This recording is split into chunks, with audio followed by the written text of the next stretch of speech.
E mandou parar o carro, o etíope mandou parar o carro, e desceram ambos à água, tanto Filipe como o eunuco, e Filipe o batizou.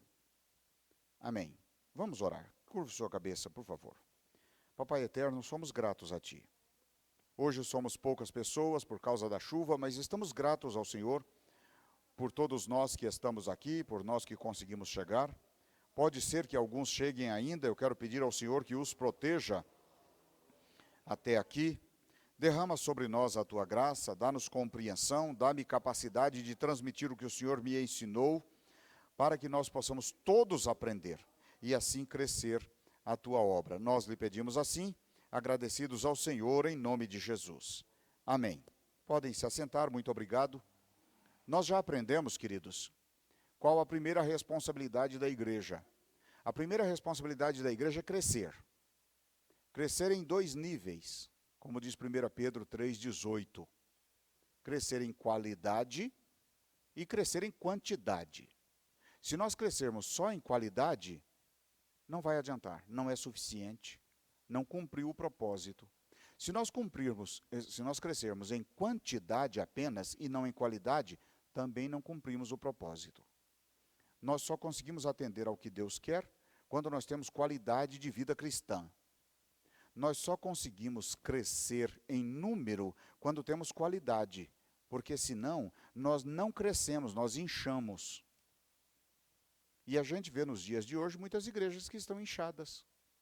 Por quê? Porque os pastores, eles se preocupam no crescimento, o que é uma boa coisa, é claro, mas, ao mesmo tempo, eles ou não têm alguém para se preocupar com a qualidade, de modo que a igreja só cresce quantitativamente. Então, nós já vimos que devemos crescer em quantidade e em qualidade. Já lemos esses textos aí para confirmar. Nós vimos que a direção do crescimento, ela precisa ser em direção a Deus. Por quê? Porque o nosso relacionamento com Deus é extremamente importante. Mas ela não é só também em relação a Deus, mas ela é em relação aos nossos semelhantes. E se nós não crescermos em relação a Deus e crescermos em relação aos semelhantes, também é incompleto. O crescimento precisa ser em direção a Deus e aos semelhantes. Não pode ser diferente. Não pode faltar uma dessas vertentes. Aprendemos ainda que o crescimento é proporcional ao esforço de cada um. Esforço ministerial, esforço financeiro, esforço eclesiástico. Nós mencionamos 3 tipos de esforços naquele dia que estudamos essa proporcionalidade. Mas o certo é o seguinte: se nós semeamos pouco, é o que diz 2 Coríntios. Se semeamos pouco, nós vamos receber pouco. Vamos ler 2 Coríntios, deixa eu ver se é isso mesmo. 2 Coríntios 9, versículo 6, para confirmar isso que nós estamos falando. 2 Coríntios 9, 6. Diz o seguinte o texto: de maneira que... Não, 9, 6. E digo isto, que o que semeia pouco, pouco também ceifará. E o que semeia em abundância também ceifará. Muitos cristãos nos dias de hoje eles não querem semear, eles querem apenas colher. Colher as bênçãos de Deus, colher a riqueza que Deus pode dar, colher o conforto que a igreja pode dar, colher o status que a igreja pode dar, mas eles não se preocupam em plantar, em semear. E você semeia com trabalho. Toda semeadura é com trabalho. O irmão Joel estava comentando comigo outro dia que ele está lá num sofrimento, capinando, limpando uma rocinha de mandioca. É isso mesmo? De mandioca. E ele diz que a coisa é sofrida.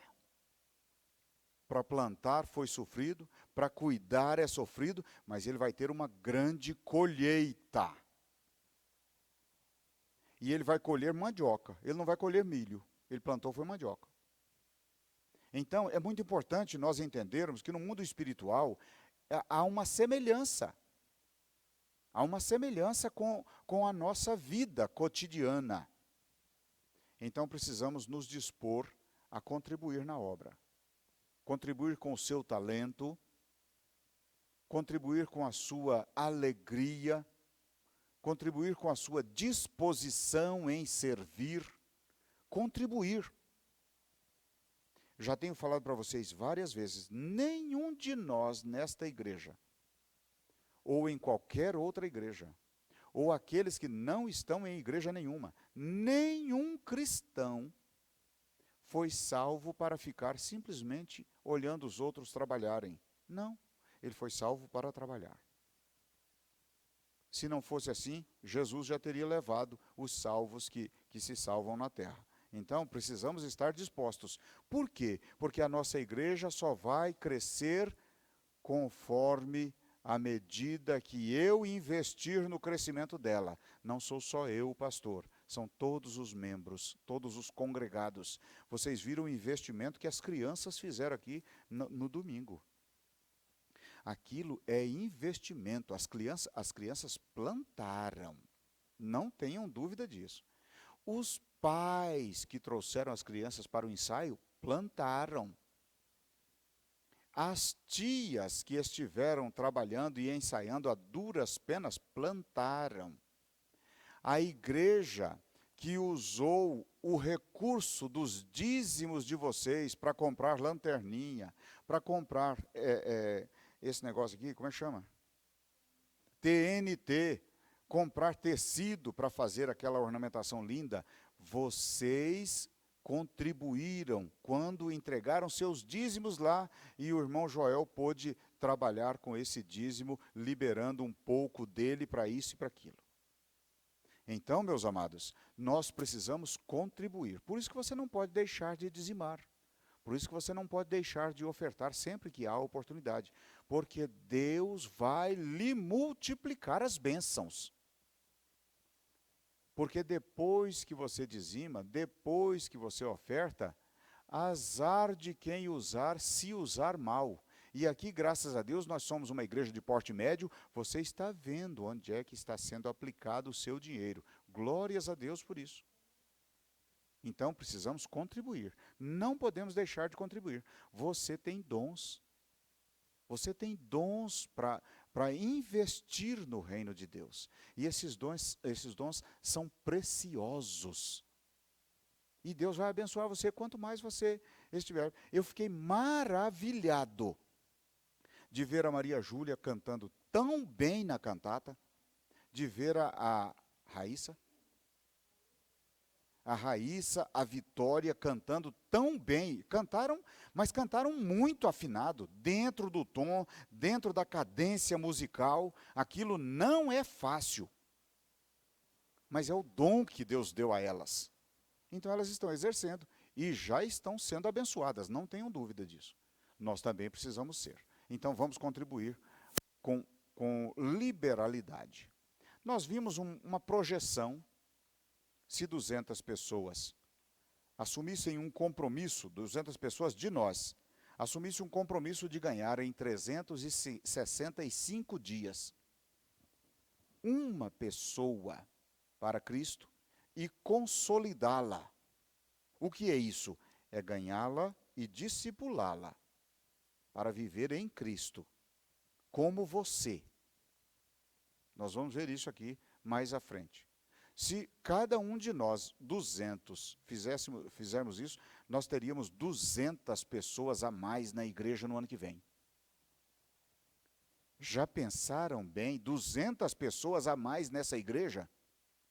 Junto com os que passariam para a adolescência, junto com os que passariam para a juventude, junto com aqueles que viriam sem o seu esforço, o Espírito Santo os traria, nós estaríamos muito grandes e com qualidade. Sabe por quê?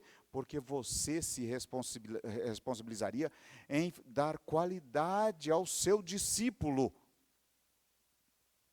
A partir daí, nós teríamos 200 pessoas, 400 pessoas, porque junto com você, nós teríamos 400 pessoas firmes na igreja, pessoas que não andariam andando de igreja para igreja, pessoas que não estariam aceitando ou indo conforme a qualquer vento de doutrina, pessoas que estariam baseadas na palavra, pessoas que estariam desenvolvendo os seus dons, para nós termos aqui 2 grupos de louvor, para termos mais alguém para ajudar o Lucas, mais alguém para ajudar a Fernanda, mais alguém para trabalhar no Ministério Infantil, mais alguém para trabalhar no Ministério com Missões, mais alguém, se nós dispuséssemos a isso.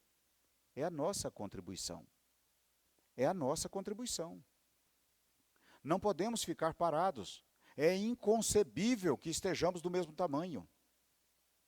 Eu fiz um levantamento rápido aqui na terça-feira passada, se não me falha a memória, eu fiz isso em alguma terça-feira, perguntei quantas pessoas, de 2 anos para cá, quantas pessoas se converteram aqui e estão aqui. E identificamos 4. 4 pessoas, somente 4 pessoas. É muito pouco, e graças a Deus, porque essas 4 estão aqui. Glória a Deus por isso. É maravilhoso, porque uma delas vale mais do que o mundo inteiro. Então, glórias a Deus. Mas nós poderíamos ter mais pessoas? Observe essa projeção. Então, nós precisamos nos esforçar mais. Outra coisa, neste texto agora, nós vimos que Filipe recebeu uma ordem. Ele recebeu uma ordem, e uma ordem questionável. Questionável. Eu acabei de ler para vocês. Vou voltar à leitura lá, para vocês perceberem o que eu estou falando. Por que a ordem era questionável? Atos capítulo 8, abra sua Bíblia outra vez, por favor. Capítulo 8, versículo 23. E o anjo do Senhor falou a Filipe, dizendo, levanta-te e vai para a banda do sul, ao caminho que desce de Jerusalém para Gaza, que está deserto. Se fosse muitos cristãos nos dias de hoje, diria assim, por que eu vou para lá então se está deserto? O que eu vou fazer lá? Porque muitos de nós estão fazendo esses questionamentos. Deus quer que eu faça isso, mas por que Deus quer que eu faça? Eu não entendo, e se eu não entendo, eu não vou fazer. Nós precisamos, nos dias de hoje, compreender que nós não precisamos entender nada. O que nós precisamos é obedecer. Se obedecermos a Deus no que Ele nos manda, resolveu o problema. Ele tem o propósito, eu não tenho o propósito. Ele é que tem. Então, veja bem que Filipe recebeu uma ordem que era questionável, mas ele não questionou, porque o versículo 26, o 27, diz o seguinte, e levantou-se e foi. Simplesmente assim. Levantou-se e foi. Quantos de nós que estamos aqui hoje, e você que está nos vendo pela internet, nesse programa gravado, quantos de nós está disposto a obedecer ao Senhor mesmo? Independente se nós entendermos, se nós não entendermos, se nós aceitarmos, se nós não aceitarmos, independente, quantos de nós está disposto mesmo, quando Deus disser, faz isso, eu faço. Foi isso que Filipe fez. E isso é importante para Deus. Isso é muito importante para o nosso Senhor. Porque aí você demonstra, com uma atitude igual a essa de Filipe, você demonstra que a confiança sua está primeiramente em Deus, e não em circunstâncias, e não à sua vista, e não no que está acontecendo. Você confia em Deus, Ele mandou, você faz. Ele levantou-se e foi. Quando ele chegou no caminho, ele encontrou o propósito. Observe o versículo 27 ainda. E eis que um homem etíope, eunuco, mordomo-mor de Candace, rainha dos etíopes, o qual era superintendente de todos os seus tesouros, tinha ido a Jerusalém para a adoração e regressava assentado no seu carro e lia o profeta Isaías. Este homem desejava servir a Deus. Este homem esteve em Jerusalém para adorar a Deus. Ele não era um homem comum, era um homem da alta sociedade, era um homem de grandes responsabilidades na Etiópia. Este homem estava lendo o profeta Isaías. Meus amados, nós vamos ver hoje que nós não podemos perder a oportunidade.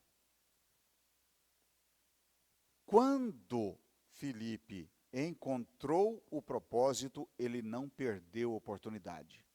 Nós falamos muito em evangelismo, falamos muito em ganhar almas, mas muitos não sabemos como ganhar almas.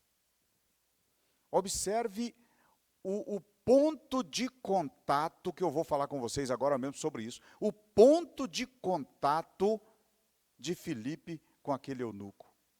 Você entende o que está lendo? Quando ele disse isso, ele já quis dizer para o etíope: eu entendo, eu posso te explicar. Essa disposição faz toda a diferença para o Espírito Santo. O Espírito Santo está querendo de nós uma atitude. Você encontrou o propósito para o qual você foi trabalhar naquela empresa? Então não perca a oportunidade. Não perca a oportunidade. Procure, abra portas para você estar falando de Jesus para aquelas pessoas. O versículo 38 nos diz o resultado daquela pergunta de Filipe. Filipe recebeu uma ordem, Filipe obedeceu a ordem, ele encontrou o propósito para o qual ele recebeu a ordem, que ele não sabia, e ele cumpriu a ordem ou o propósito de Deus na vida dele.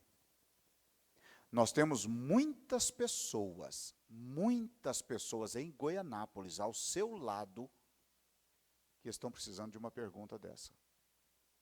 Você sabe o que ler? Você está entendendo o que está acontecendo com o mundo? Eu sei e posso te explicar. Você está entendendo por que nós falamos que Jesus está para voltar? Se você quiser, eu posso te explicar por quê. Meus amados, é Bíblia. Nós nunca tivemos tanta facilidade para proclamar o Evangelho do que hoje. Nunca. Nunca. Antigamente, tinha-se a dificuldade da distância, porque as pessoas moravam a 10, 15, 20 quilômetros umas das outras. Só se encontravam quando tinha que bater pasto para algum deles.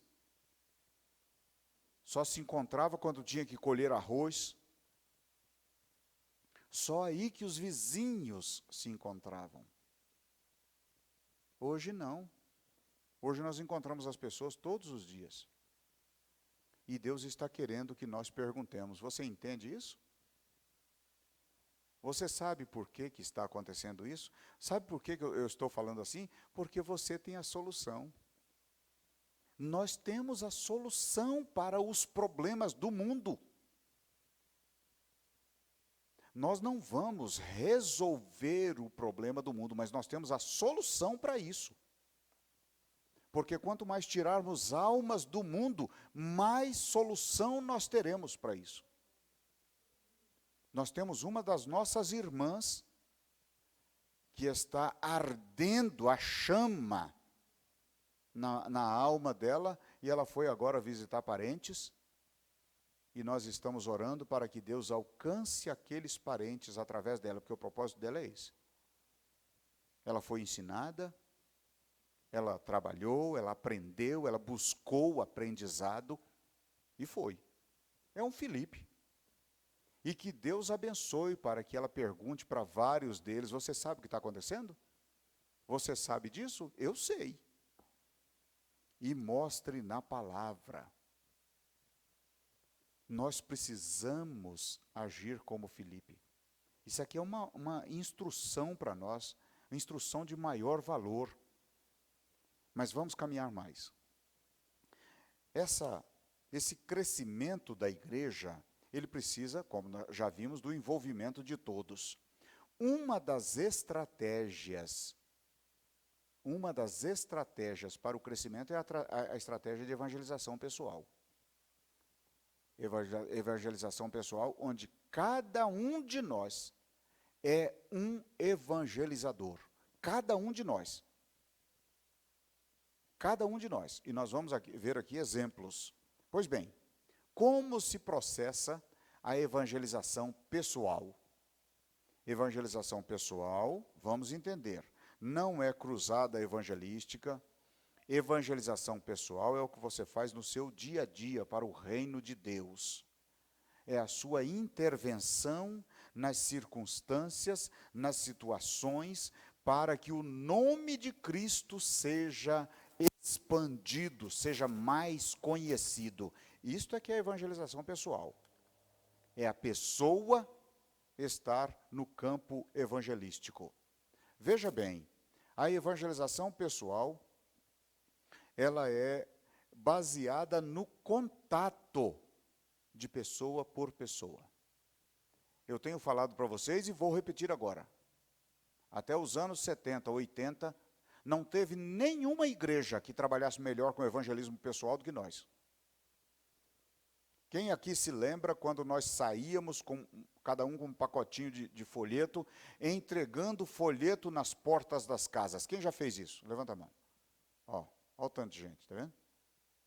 Isso era normal para nós, era normal.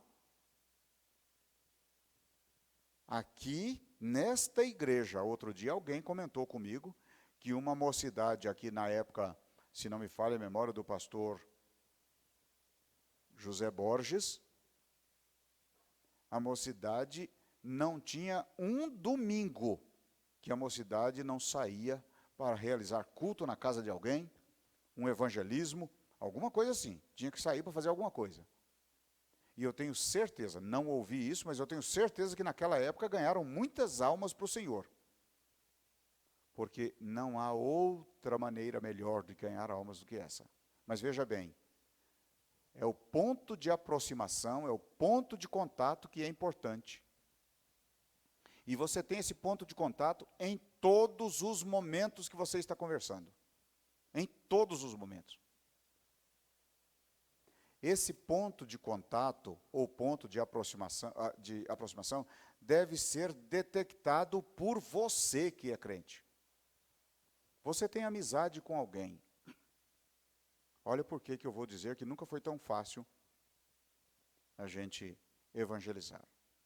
Aí a pessoa diz assim: rapaz do céu, pastor Esli do céu, mas eu vi um negócio hoje na televisão, do negócio de umas enchentes lá em Goiânia, que Deus me livre daquele trem. É arrastando carro, é água entrando dentro de casa, está aí o ponto de contato. Então você detecta o Espírito Santo, se você está ligado, o Espírito Santo diz: fala isso então. Aí você entra com o plano de Deus para a raça humana. Foi isso que Filipe fez. O que ele fez foi só isso. Ele jogou o laço. Então, o ponto de contato é como se você tivesse um imã. Eu tenho lá em casa, nós temos lá em casa, uns bichinhos que pregam na parede, na geladeira, e o pezinho deles tem um imã. Então, se você deixar, o imã faz isso. Ó. Ele não fica aqui, não. Mas ele faz isso. Por quê? Porque é este lado do imã e este outro aqui encontram e se atraem. O ponto de aproximação é este imã. É você estar ligado e o Espírito Santo dizer: é agora, fale. Isso é ponto de contato. É o que leva você. Quando eu trabalhei com o mercado de rede, um ponto de contato para você abordar o assunto do mercado multinível e apresentar para a pessoa o que ele poderia ganhar. Um deles era você dizer assim: o que você vai ser daqui a 5 anos? Ninguém tem projeção desse jeito. Ninguém. Aí você faz a pessoa pensar. A pessoa pensou, ele abriu a porta para você falar. Isso é que é ponto de contato. Nós não podemos, nós nascemos em Cristo, foi para falar do Evangelho. Então nós não podemos deixar passar a oportunidade. Não podemos. Nós precisamos, é neste aspecto que Paulo diz: fale a tempo e fora de tempo. Se você perceber que a porta fechou, deixa a porta fechada. Não força nada não. Mas se você percebeu que ela continua aberta, continue falando do Evangelho. Isso é que é ponto de contato. E nós precisamos detectar esse ponto de contato nas nossas conversas. Irmão Nena está lá aguardando o cliente chegar, o cliente chega e diz: rapaz, mas está fazendo calor, né, moço? Acabou tudo, a gente não sabe quando é que vai fazer calor, quando é que vai... Olha, Goianápolis, que era frio, agora está nesse calorão. É o ponto de contato. A pessoa abriu a porta para você falar sobre Jesus. Por que está desse jeito? Por causa do homem. Por que o homem está promovendo essa mudança no clima? Porque está estragando a terra. Por que o homem está estragando a terra? Por causa do pecado. Ele não dá conta de viver sem pecar. E quando ele peca, ele afeta toda a natureza. Por quê? Porque a Bíblia diz, Ponto de contato. Nós precisamos ficar espertos neste aspecto. Tem pessoas que você não pode falar nada para ele, que ele já tem um motivo para ele apresentar o que ele quer. Tem pessoas que são mestres nisso. Nós precisamos nos aperfeiçoar em entender esse ponto. Pois bem, vamos caminhar mais. Olha o que está escrito numa das minhas fontes de pesquisa. O ponto de contato é a chave para se dizer o que é certo, de maneira que não ofenda as pessoas. Isso é importante. Nós temos a verdade? Temos. Onde é que está a verdade? Está aqui. Mas a pessoa que você vai abordar não vive conforme a verdade. Então você não pode ofender a pessoa. O que nós fazíamos antigamente? Nós dizíamos assim: se você não se converter, você vai para o inferno. Isso é uma ofensa. Uai, como é que eu falo isso para uma pessoa? Eu já crio uma barreira entre eu e a pessoa, acabou. Hein? Então, falar a verdade sem ofender. Falar a verdade, que é Jesus, sem ofender. Respeitar a pessoa. Ele não quer mais conversa sobre isso? Tudo bem. Vai passar um tempo, você continua orando por aquela pessoa, continua orando, vai passar um tempo, ele virá reclamar de outra coisa outra vez. E aí você entra com o Evangelho outra vez. Ele fechou a porta outra vez? Cessa de falar. Não tem problema, tenha paciência. Tenha paciência, mas entenda que ele está vivendo uma outra realidade. Você está na luz, ele está nas trevas. Ele não compreende o que você está falando de mente aberta. Você precisa, ungido pelo Espírito Santo, ser usado para isso. Por que eu digo isso? Porque a aproximação também tem duas direções. O crescimento tem duas vertentes, qualidade e quantidade. O crescimento tem duas direções, a Deus e aos homens. A aproximação também tem duas direções. Você precisa estar próximo de Deus. Por que precisamos estar próximos de Deus? Abra sua Bíblia lá em Isaías, capítulo 41, versículo 10. Isaías, capítulo 41. Manuseie a sua Bíblia. Aproveite agora para você abrir e procurar os textos. Isaías 41, 10 diz: não temas, porque eu sou contigo. Não te assombres, porque eu sou o teu Deus. eu te esforço, eu te ajudo, eu te sustento com a minha destra fiel. Olha por que você precisa estar se aproximando de Deus, estar próximo de Deus. Senão você não consegue fazer evangelismo. Não consegue, porque quem abre a porta é o Espírito Santo.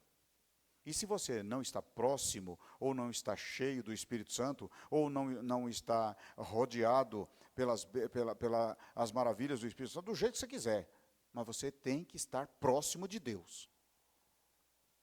Senão você não consegue. Entenda, nós precisamos entender, quem faz a obra é o Espírito Santo. Quem converte as pessoas é o Espírito Santo, não sou eu. É o Espírito Santo. Eu apenas falo. Eu falo. Por isso é que eu preciso falar com calma, falar com paciência. Por isso é que eu preciso respeitar a pessoa. Por isso que eu não posso ofender. Por quê? Porque eu preciso permanecer com a mente da pessoa o mais aberta possível, para que o Espírito Santo trabalhe em favor dela. Esta é a forma do Espírito Santo trabalhar. A Bíblia diz que não é por força nem por violência, mas é pelo Espírito de Deus. E este versículo cabe aqui. Entendamos, eu trabalho, o Espírito Santo convence. Eu trabalho, o Espírito Santo convence. Eu anuncio quem é Jesus. Quem convence quem é Jesus é o Espírito Santo. Esta é a maneira mais fácil. Eu não posso forçar as pessoas a virem à igreja.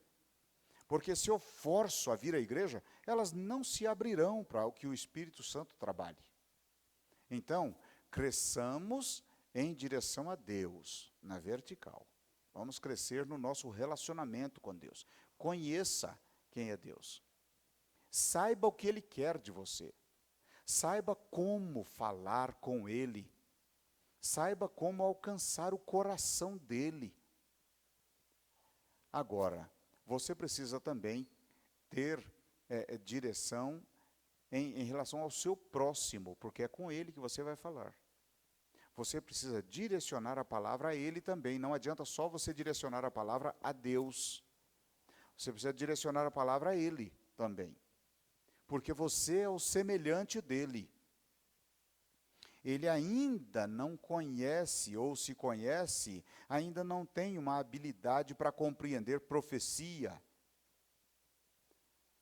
Lá em Goianésia teve uma pessoa que perguntou para uma outra da igreja o que era varão, que nós falávamos tanto.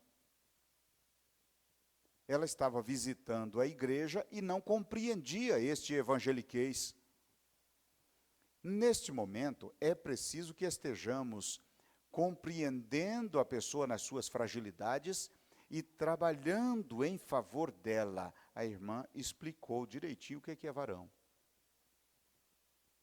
Veja bem, as coisas tão simples para nós e as pessoas têm tanta dificuldade. Não é o mundo deles. Aqui não é o mundo deles. Pode ser que se alguém meio arisco chegar aqui e uma pessoa começar a falar língua estranha perto dele, muito alto, muito espontâneo, pode ser que a pessoa se escandalize e se feche para o Evangelho. Precisamos ter muito cuidado. Devemos falar línguas estranhas? É claro que devemos. Isso é bênção para a igreja. Isso é fortalecimento na fé. Isso é redobração ou redobramento de poder na vida da pessoa.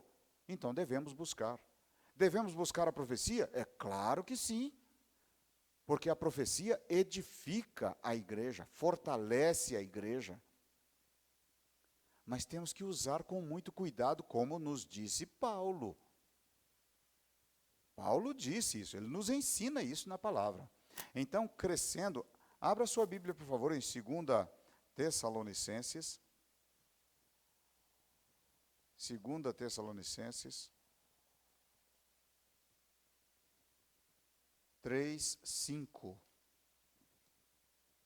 diz o seguinte: ora, o Senhor encaminhe o vosso coração no amor de Deus e na paciência de Cristo. Que amor de Deus é este? Este é o ágape. Este é o amor que fez com que Deus enviasse Jesus, o seu Filho, para se enclausurar num corpo humano, se humilhar até a morte e morte de cruz. É deste amor que o escritor está falando, então nós devemos ter este amor conosco. Para quê? Para no nosso relacionamento com o nosso próximo, ele ver este amor em nós. A ideia de Deus é essa. E termos o que mais? A paciência de Cristo. Paciência em suportar os outros, assim como Cristo nos suporta. Eu, às vezes, nas minhas orações, eu tenho comentado com Jesus: Senhor, tenha misericórdia de mim, porque eu falho demais com o Senhor. E mesmo assim o Senhor me ama, o Senhor me suporta. Como é que eu posso deixar de amar um Deus desse? Nós precisamos ter essa mesma paciência. E foi isso que ele nos disse. Quando alguém perguntou quantas vezes precisava perdoar, perdoa 70 vezes 7. No mesmo dia. É na mesma ofensa. Se forem 2 ofensas, é 7 vezes 7 para cada uma delas. 70 vezes 7 para cada uma delas. Então, queridos, devemos ter essa paciência. Uma missionária de Goianésia, certa vez, me disse, estou falando demais em Goianésia hoje, né? Ah, está achando? Sério, judiação, gente. Uma missionária de Goianésia dizia que ela tinha paciência para orar com uma pessoa 5 anos, como ela fez, 5 anos até que a pessoa se convertesse. Você já pensou você ficar evangelizando, trabalhando com uma pessoa 5 anos e orando, e a pessoa dá as recaídas dela, e você ora, e você conquista, e vai lá e ora com ela na casa, e vem aqui, e vamos para a igreja, e aquele negócio todo. E é isso que Deus quer de cada um de nós, não é outra coisa. Deus quer de cada um de nós. Deus quer que você, Ismael, traga a colega seu para estar aqui ouvindo a palavra. Deus quer que você mostre Cristo para os seus colegas lá no colégio. Deus quer isso, não são só dos idosos, não são só dos de meia idade, é de todos, de todas as crianças, inclusive. Porque a palavra diz que até a criança se dá a conhecer pelas suas ações, se o que faz é puro e reto. É provável que na próxima vez nós vamos trabalhar com esse tema de evangelismo com crianças. Pois bem, como se processa a evangelização? Primeiro, usando pontos de aproximação. Segundo, conhecendo a necessidade humana. Nós precisamos conhecer o ser humano. Nós precisamos nos lembrar que eu estou vivendo uma vida financeira, seja em alta ou em baixa. O meu interlocutor está vivendo noutra diferente. Pode ser que ele não me ouça agora porque ele está abastado. Ele acha que não precise. Pode ser que ele não me ouça agora porque ele está empobrecido, está desempregado, está revoltado com a vida. E aí eu preciso muquecar oração na cacunda dele para que haja uma reação e o Espírito Santo o convença da justiça, do juízo e do pecado mediante o meu exemplo e não a minha palavra. Mas eu preciso conhecer a necessidade da pessoa. Dependendo da circunstância em que ele estiver vivendo, ele tem uma necessidade. Dependendo da circunstância, ele tem outra necessidade. Eu preciso abordar, quanto ao ponto de aproximação, na necessidade dele e apresentar a solução. Mas nós precisamos ter muita sensibilidade. Tem momento que não é momento de falar. A palavra mesmo nos diz, há momento para se calar, para falar ou deixar de falar. Há momento. Então, identifique o momento. Quando você chega num velório, por exemplo, aí não é hora de evangelizar. Não é hora de você conversar. É hora de você ficar ao lado da pessoa e chorar com ela. Porque a pessoa não vai lembrar. Eu já ouvi pessoas que estavam em luto e disseram para mim, não foi só um nem dois, que eles não se lembram de ninguém que falou para eles lá. Mas eles se lembram das pessoas que estiveram ao lado deles. Então esteja do lado. Esse não é o momento de falar. O momento de falar virá. Apenas ore. Apenas ore e interceda pela pessoa. Então, precisamos conhecer essa necessidade humana. Se não conhecermos, nós não vamos conseguir. Não vamos conseguir trabalhar. Pois bem, vamos caminhar. Nós temos um exemplo na Bíblia que foi o exemplo aqui de Filipe. Vejam bem que Filipe, quando ele chegou ao lado, ele não perguntou, como é que está o tempo? Como é que está lá na Etiópia? Escuta, qual a sua função lá na Etiópia? Ele não perguntou, ele foi direto ao ponto. Ele buscou o ponto de contato. Nós precisamos fazer assim também.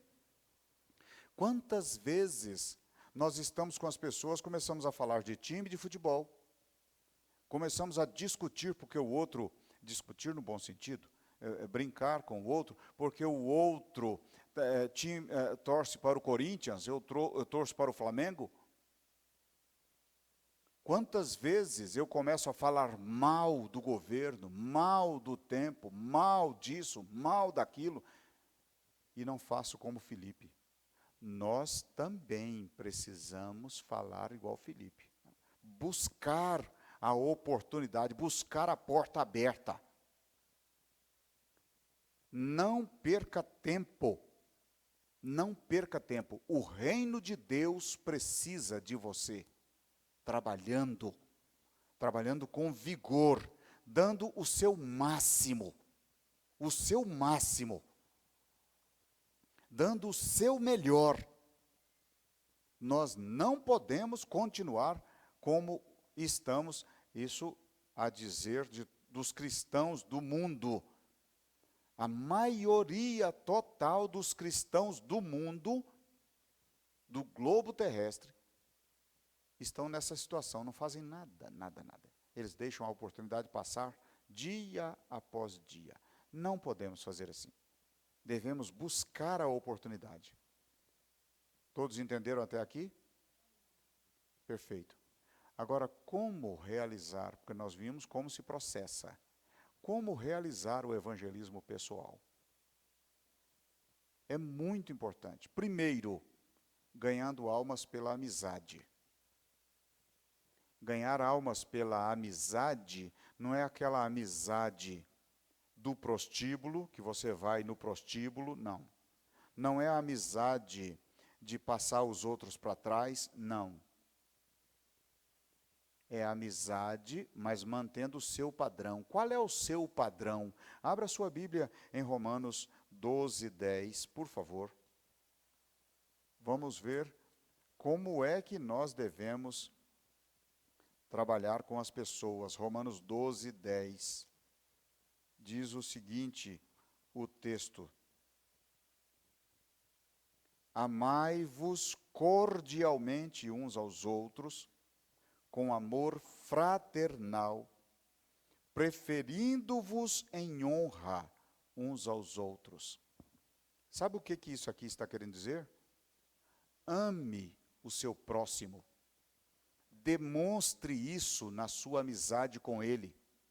Demonstre que você se importa com ele, que você o ama, independente do que ele possa oferecer para você.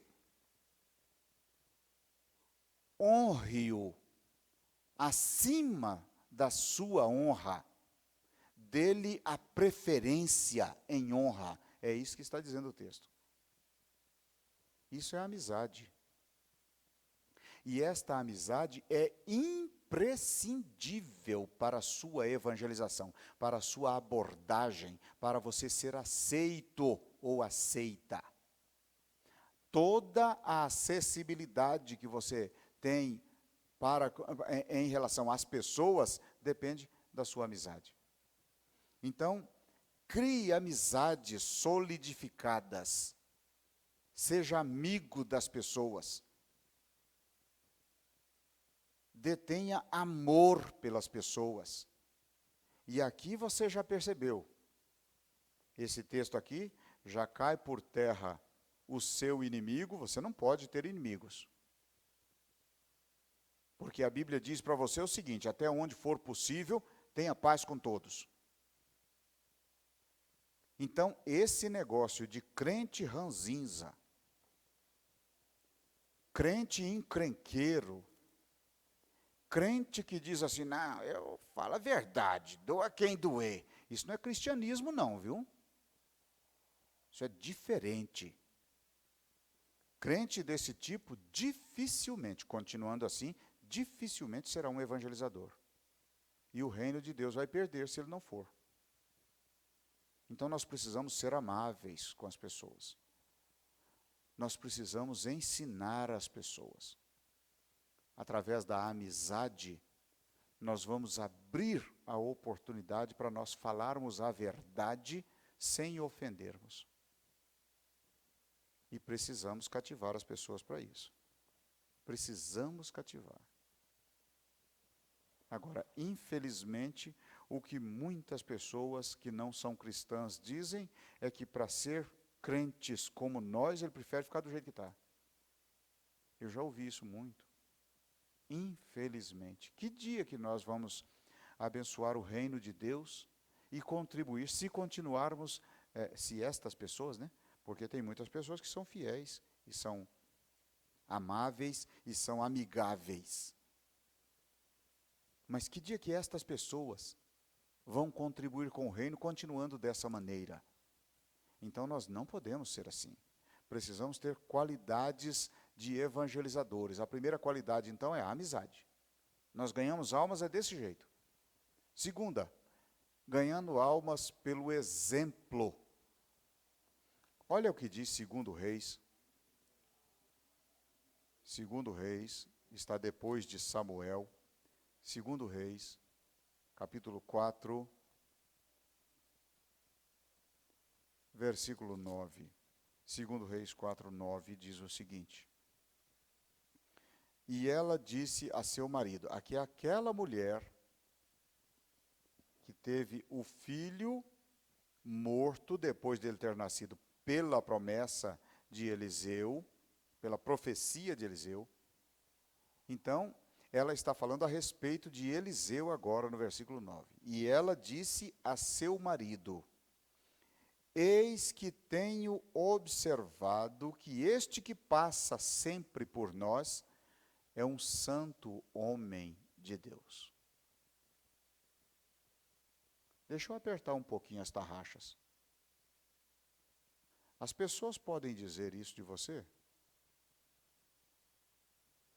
Você que já serve a Cristo e que está nos assistindo agora, as pessoas já podem dizer isso de você? Dizer para outra pessoa e dizer assim, olha, eu tenho sempre observado aquele homem e aquele homem é de Deus. Eu tenho percebido aquela mulher é de Deus. Como é que esta mulher identificou que Eliseu era de Deus? Como é que isso aconteceu? Através do exemplo dele. É o modo de vida. O nosso modo de vida é diferente. Nós andamos diferente, falamos diferente, nós comemos diferente, nós agimos diferente, reagimos diferente.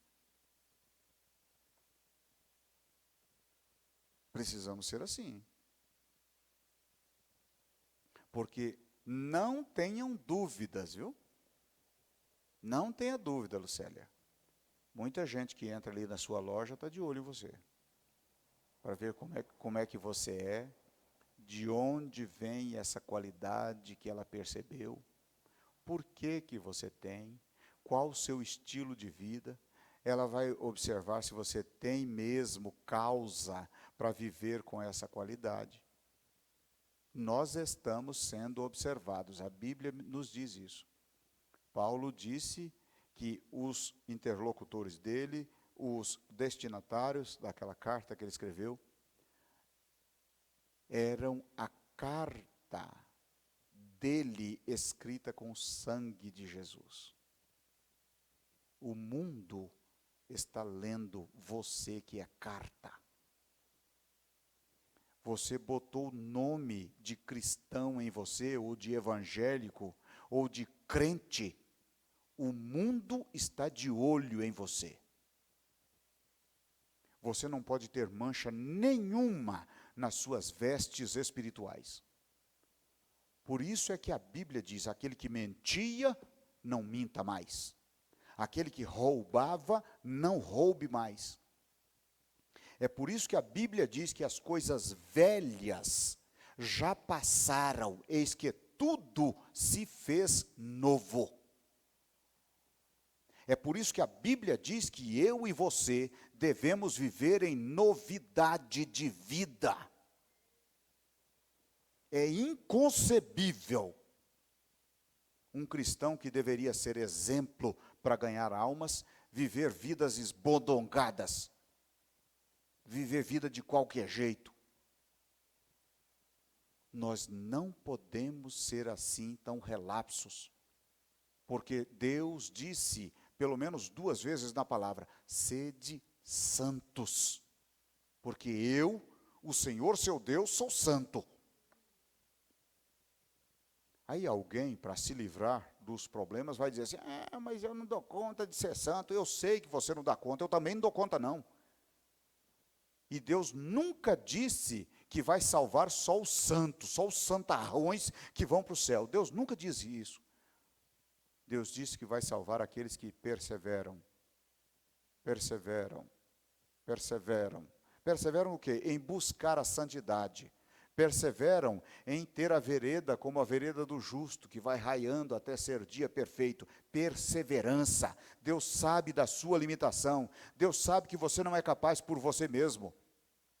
Deus sabe das suas fragilidades, mas Ele quer que você lute para ser igual a Ele. E isso é o suficiente, é você lutar com as forças que você tem para ser igual a Ele. Aí sim, você usa isso para ganhar almas. Outra coisa, outra base, outra estratégia é ganhar almas pela palavra. Lembre-se sempre, a palavra que limpa, a palavra que santifica. A palavra é a palavra, você vive mediante a palavra é a sua regra de fé e conduta, é a palavra que é a luz para o seu caminho, é a palavra, é a Bíblia. Não saia disso. Não discuta a religião com as pessoas, nós não precisamos disso. Fale sobre Jesus, mostre Jesus, abençoe a vida das pessoas, apresentando Jesus como aquele que pode resolver os problemas delas. Não fale em religião. Nós não precisamos discutir com os católicos, dizer, Maria e coisa e tal, e ídolo. Não, não, não. Apresenta a palavra. Apresenta a palavra. Nós ganhamos almas é pela palavra. Já contei para vocês aqui uma vez, quando eu tive uma experiência belíssima. Nós fazíamos um culto evangelístico na casa de alguém, uma pessoa que a família toda era católica, eram umas pessoas que eram parentes de um grande amigo meu, o pastor Paulo Borges. E Marlene, irmã do pastor Paulo Borges, estava sempre atenta à palavra. Palavrinha simples, mas muito simples a palavra. Era uma meditação a cada dia da semana. Um dia na semana, uma meditação. Uns 6 meses depois, Marlene, todo mundo cantando, terminou de cantar e começou a ler a palavra. E lá no meio do culto, a Marlene diz assim: eu posso falar um negócio? Nós dissemos: é claro que pode, Marlene, que isso aí? Por favor, participe. Ela disse assim: interessante que quando a gente conhece a Jesus, todo o resto vira sucata. Eu fui um dos que não entendia aquilo direito, nós que estávamos ali não entendemos. Aí algum de nós, eu não me lembro quem, disse assim, nós não entendemos, como é que é esse negócio? Explica para nós. Ela disse assim, não, eu estou dizendo porque quando começamos este culto aqui, eu gostava demais disso, gostava demais daquilo, gostava demais disso e daquilo, e eu fazia isso, e fazia aquilo, e eu saía, e coisa e tal. Hoje em dia, tudo isso para mim é sucata. Acabou. Isso não tem mais importância na minha vida. Ela nem tinha se convertido ainda, hein? Olha o efeito da palavra. É palavra. Ninguém, nunca, nenhum de nós falou sobre isso. Ninguém falou sobre vaidade. Congregávamos na Madureira de Anápolis. Ninguém tinha falado sobre isso. Ninguém tinha falado sobre os santos na casa. Nada. Oferecíamos Jesus. Oferecíamos as bem-aventuranças do Senhor. E ele foi favorável com aquela família. A palavra é que salva, nós precisamos ficar com ela. Não tente evangelizar com a sua experiência. Evangelize com a palavra. A palavra mostra quem é Jesus, então mostre através da palavra. Outra coisa, nós ganhamos almas pelo discipulado. E o discipulado, nós precisamos, eu creio que vocês já entendem isso. O discipulado não é o curso do discipulado. O discipulado tem um curso. O discipulado não é simplesmente você receber a pessoa na igreja todo domingo ou toda vez que ela vier. Não, o recebimento ou a recepção é uma das coisas do discipulado.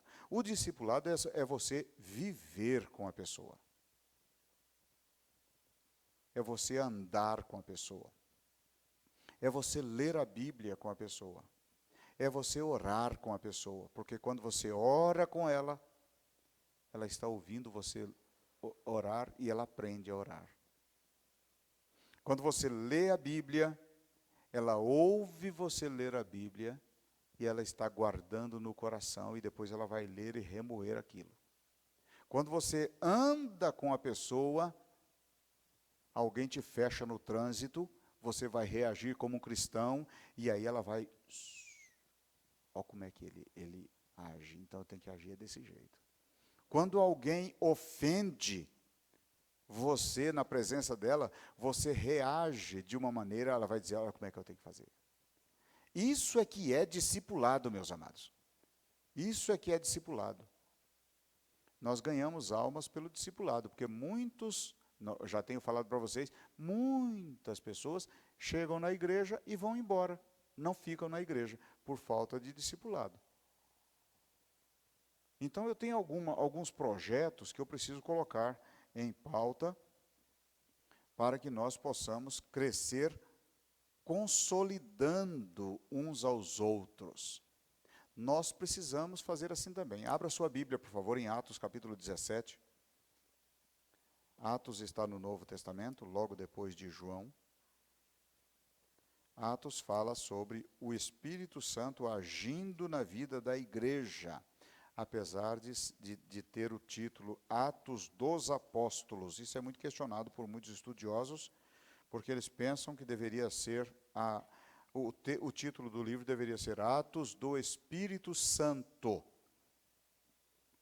Pois bem, Atos 17, 22 a 24 diz o seguinte: E estando Paulo no meio do Areópago, disse: Varões atenienses. Areópago era um centro de reuniões em Atenas. E a Bíblia diz que os atenienses não tinham outra preocupação a não ser saber das novidades. Eles queriam saber das novidades. Olha então o que Paulo diz no versículo 17, 22. E estando Paulo no meio do Areópago, disse: Varões atenienses, em tudo vos vejo um tanto supersticiosos. Porque passando eu e vendo os vossos santuários, achei também um altar em que estava escrito: ao Deus desconhecido. Esse, pois, que vós honrais, não o conhecendo, é o que vos anuncio.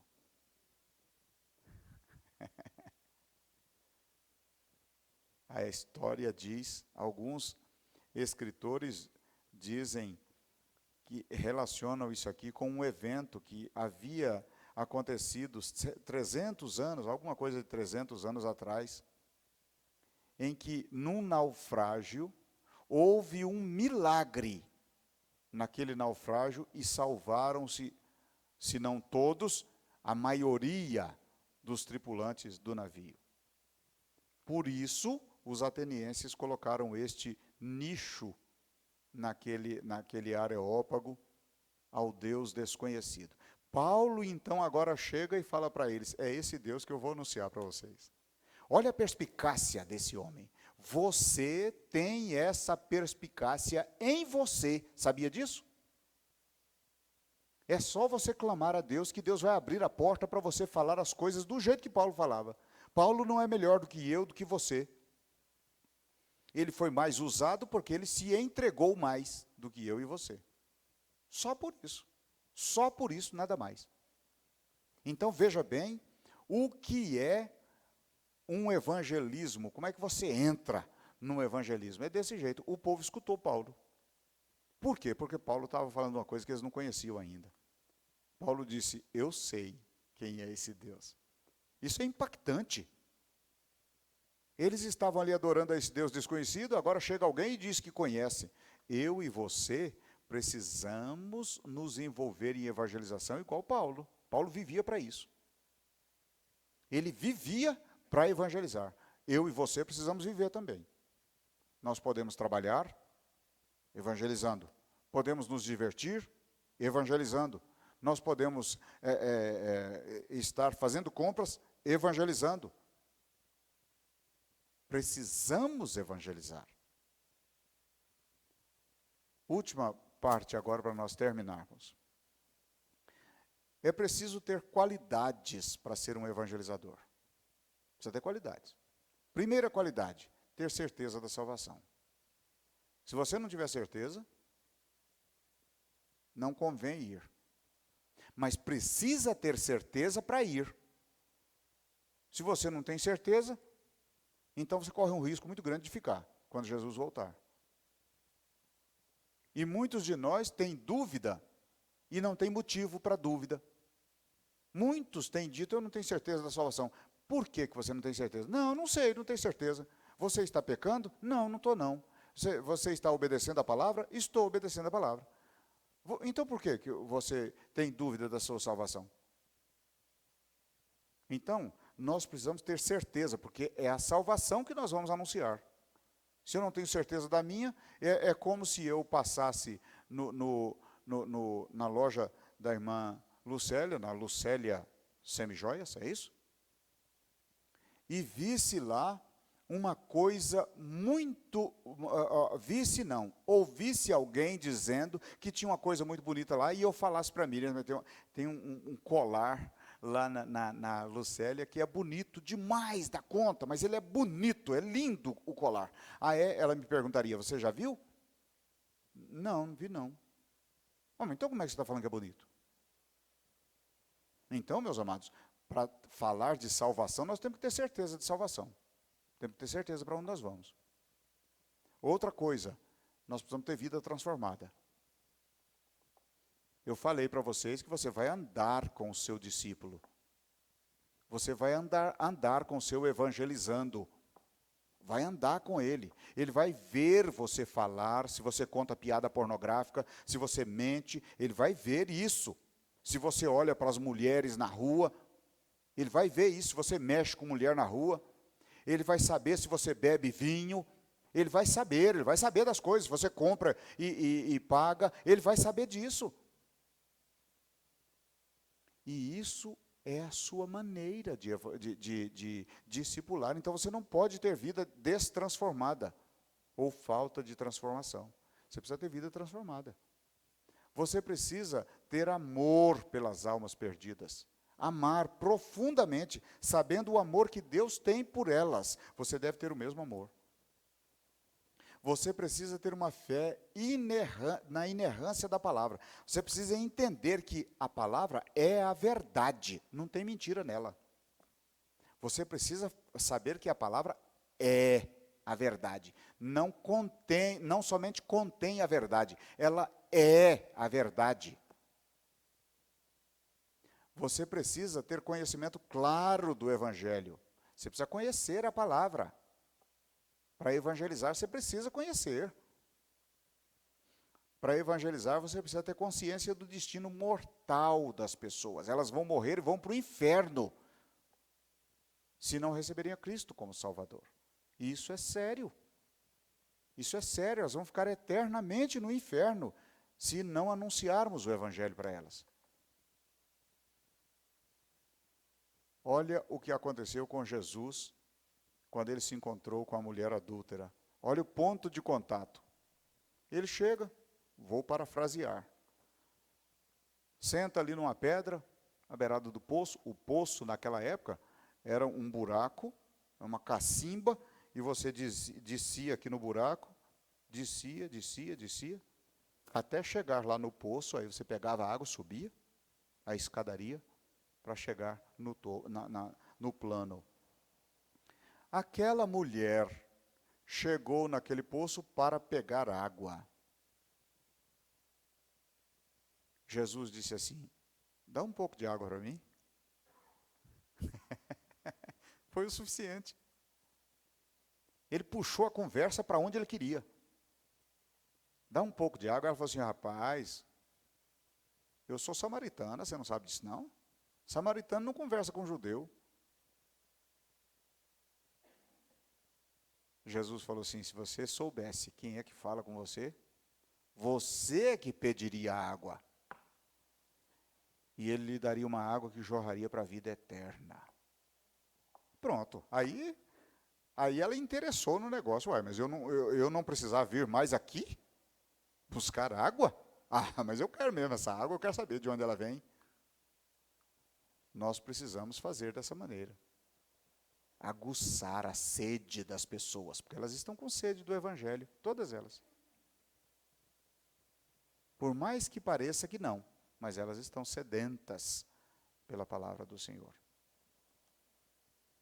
Então precisamos, meus amados, viver para levar este Evangelho, evangelisticamente, cada um de nós, onde nós estamos, em todos os momentos, levar a palavra. Você poderia ficar de pé, por favor?